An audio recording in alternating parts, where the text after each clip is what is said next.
লিফটিৰ অবস্থা নিচৰ চাই থাকিও পৰা নাছিল বহুত দুখ লাগিছিল তো আমি নিজে সাহায্য করেছিলাম তাদের কালেকশন করে দিয়ে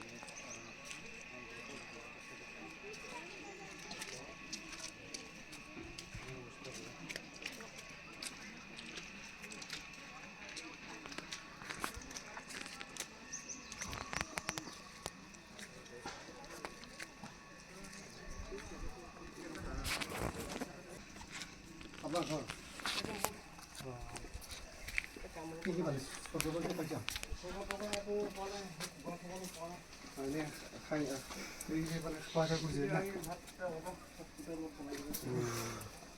আপনার আপনার পৰিয়াল কিমান দুটা পৰিয়াল আপুনি এইফালে আহক দাদা আপুনি আহকচোন। আমি আমাৰ ফালৰ পৰা আমাৰ ব্যক্তিগত হিচাপত আমাৰ ৰাভা কালচাৰৰ ফালৰ পৰা 18 চনৰ পৰা আমি গোৱালপাৰাৰ পৰা আহিছোঁ আমি এনেই আপোনালোকৰ আমিতো এনেকুৱা বস্তু লৈ অহা নাই আপোনালোকৰ সহায়ৰ কাৰণে এইখিনি আমি যথেষ্ট আপোনালোক দি আছোঁ ধন্যবাদ।